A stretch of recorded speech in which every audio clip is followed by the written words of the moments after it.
Hello, South Elementary Mustangs. We are back for another night of Harry Potter.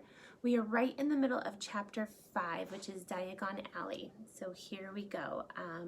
If you remember, Harry and Hagrid have just started making their way out of the leaky cauldron.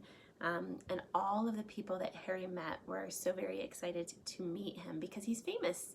But he doesn't understand being famous because where he grew up with muggles, no one ever knew anything about him. So, vampires? Hags? Harry's head was swimming. Hagrid, meanwhile, was counting bricks in the wall above the dustbin. 3 up, 2 across, he muttered. Right, stand back, Harry. He tapped the wall 3 times with the point of his umbrella. The brick he had touched quivered. It wriggled. In the middle, a small hole appeared. It grew wider and wider. A second later, they were facing an archway large enough even for Hagrid, an archway onto a cobbled street which twisted and turned out of sight. Welcome, said Hagrid, to Diagon Alley. He grinned at Harry's amazement. They stepped through the archway. Harry looked quickly over his shoulder and saw the archway shrink instantly back into a solid wall. And so, boys and girls, there are 2 pages of what Diagon Alley looks like. So I will show you the first one now. So you just see where they, kind of enter there through the archway. And then at the stores that they are seeing as they walk down the street. It looks very interesting, doesn't it? A place that I would love to visit someday if I ever could.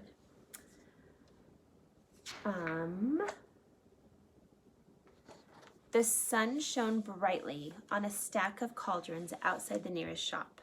Cauldrons, all sizes, copper, brass, pewter, silver, self-stirring, collapsible, and a sign hanging over them. Yeah, you'll be needing one, said Hagrid, but we gotta get your money first. Harry wished he had about 8 more eyes. He turned his head in every direction as they walked up the street, trying to look at everything at once, the shops, the things outside them, the people doing their shopping. A plump woman outside an apothecary's was shaking her head as they passed, saying, Dragon liver, 16 sickles an ounce, they're mad. A low, soft hooting came from a dark shop with a sign saying, Ilops Owls Emporiums, Tawny, Screech, Barn, Brown, and Snowy. Several boys of about Harry's age had their noses pressed against a window with broomsticks in it. Look, Harry heard one of them say, the Nimbus 2000, fastest ever. There were shops selling robes, shops selling telescopes and strange silver instruments Harry had never seen before, windows stacked with barrels of bat spleens and eel's eyes, tottering piles of spellbooks, quills and rolls of parchment, potion bottles, globes of the moon. Gringotts, said Hagrid. They had reached a snowy white building which towered over the other little shops. Standing beside its burnished bronze doors, wearing a uniform of scarlet and gold was, there's a goblin, said Hagrid quietly as they walked up the white stone steps towards him. The goblin was about a head shorter than Harry.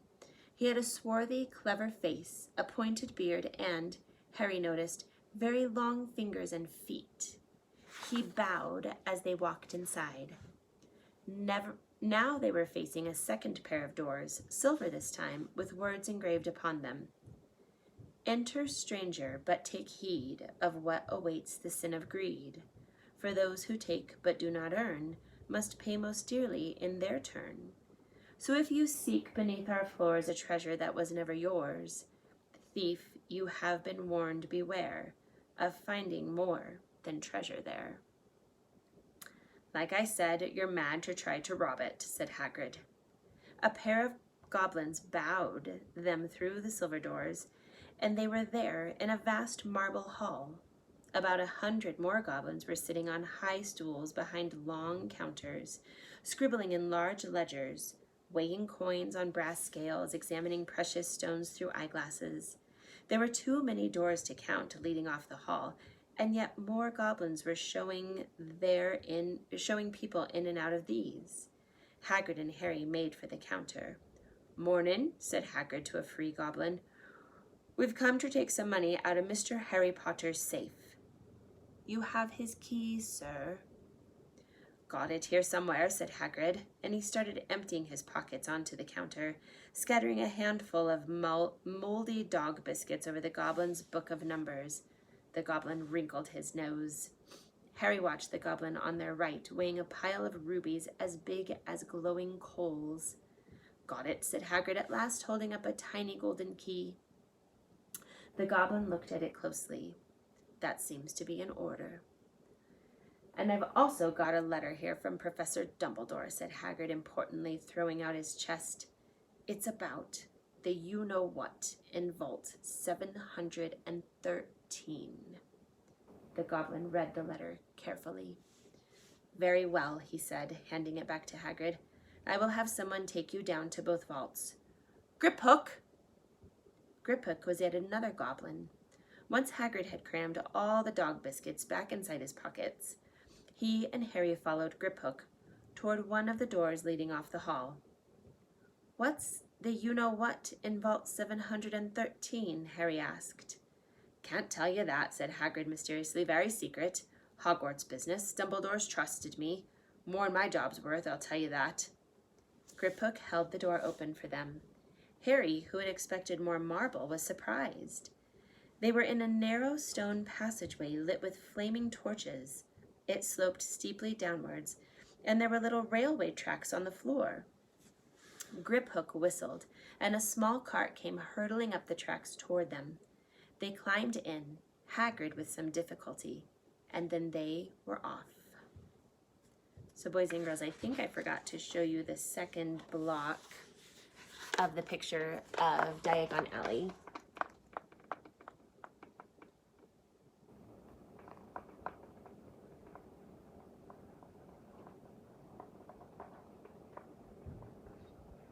And then on the next page is the goblin who was examining the rubies that were as big as coals.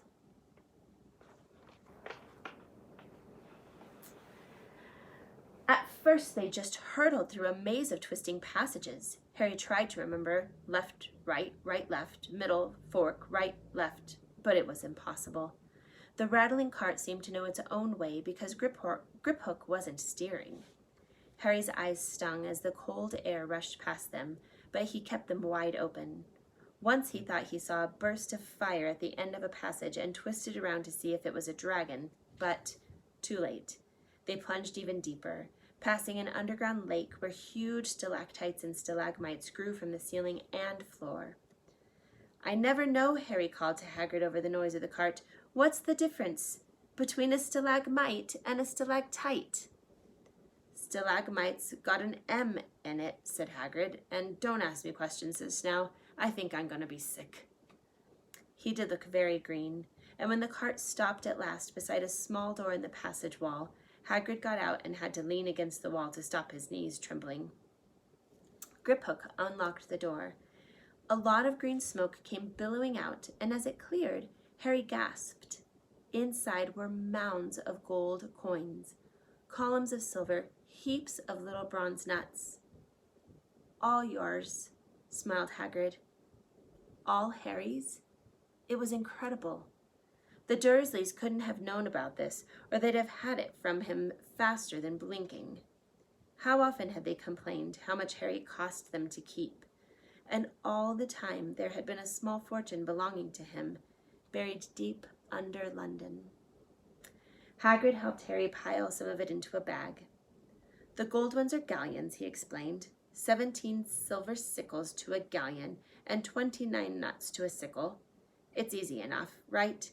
That should be enough for a couple of terms. We'll keep the rest safe for you." He turned to Griphook. "Vault 713 now, please. And can we go more slowly?" "One speed only," said Griphook. They were going even deeper now and gathering speed.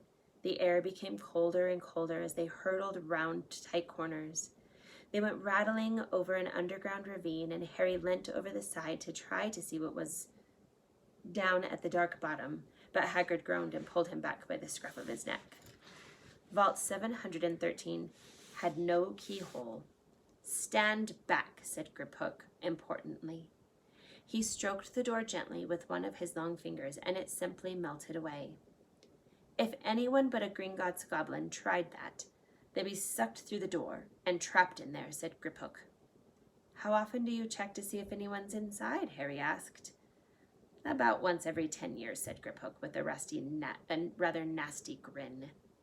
Something really extraordinary had to be inside this top security vault, Harry was sure, and he leant forward eagerly, expecting to see fabulous jewels at the very least. But at first, he thought it was empty.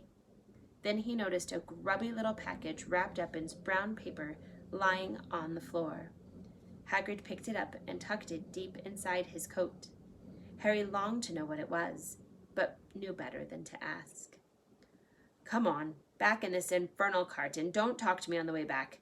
It's best if I keep my mouth shut," said Hagrid. One wild cart ride later, they stood blinking in the sunlight outside Gringotts. Harry didn't know where to run first, now that he had a bag full of money. He didn't have to know how many galleons there were to a pound to know that he was holding more money than he'd had in his whole life. More money than even Dudley had ever had. "Might as well get your uniform," said Hagrid, nodding toward Madame Malkin's robes for all occasions. "Listen, Harry, would you mind if I slipped off for a pick-me-up in the leaky cauldron? I hate them Gringotts carts." He did still look a bit sick, so Harry entered Madame Malkin's shop alone, feeling nervous. Madame Malkin was a squat, smiling witch dressed all in mauve. "Hogwarts, dear," she said when Harry started to speak. "Got the lot here. Another young man being fitted up just now, in fact." In the back of the shop, a boy with a pale, pointed face was standing on a footstool, while a second witch pinned up his long black robes. Madame Malkin stood Harry on a stool next to him, slipped a long robe over his head, and began to pin it to the right length. "Hello," said the boy. "Hogwarts too?" "Yes," said Harry. "My father's next door buying me books, and me mother's up the street looking at wands." And here, boys and girls, is the boy next door on the stool.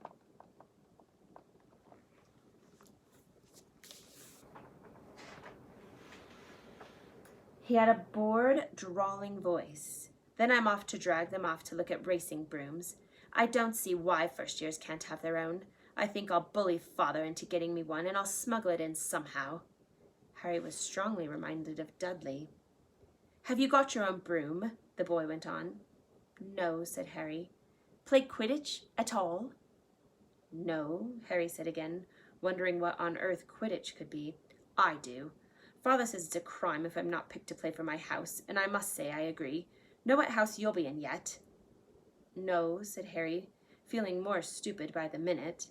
"Well, no one really knows until they get there, do they? But I know I'll be in Slytherin. All our family have been. Imagine being in Hufflepuff. I'd think I'd leave, wouldn't you?" Said Harry, wishing he could say something a bit more interesting. "I say, look at that man," said the boy suddenly, nodding towards the front window.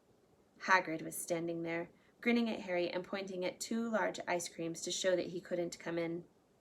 "That's Hagrid," said Harry, pleased to know something the boy didn't. "He works at Hogwarts." "Oh," said the boy, "I've heard of him. He's a sort of servant, isn't he?" "He's the gamekeeper," said Harry. He was liking the boy less and less every second. "Yes, exactly. I heard he's sort of a savage, lives in a hut in the school grounds, and every now and then he gets drunk, tries to do magic, and ends up setting fire to his bed." "I think he's brilliant," said Harry coldly. "Do you?" said the boy with a slight sneer. "Why is he with you? Where are your parents?" "They're dead," said Harry shortly. He didn't feel much like going into the matter with this boy. "Oh, sorry," said the other, not sounding sorry at all. "But they were our kind, weren't they?" "They were a witch and a wizard, if that's what you mean. I don't really think they should let the other sort in, do you? They're just not the same. They've never been brought up to know our ways. Some of them have never even heard of Hogwarts until they get the letter, I imagine. I think they should try to keep it in the old wizarding families. What's your surname, anyway?" But before Harry could answer, Madame Malkin said, "That's you done, my dear. And Harry, not sorry for an excuse to stop talking to the boy." Oh, sorry, I messed up. But before Harry could answer, Madame Malkin said, "That's you done, my dear." And Harry, not sorry for an excuse to stop talking to the boy, hopped down from the footstool. "Well, I'll see you at Hogwarts, I suppose," said the drawling boy. And we are going to go ahead and stop there tonight with the second part of chapter 3, or chapter 5, the second part of 3 parts of chapter 5. And we will finish the chapter the next time I see you. Have a good night, have sweet dreams, and I'll see you again soon.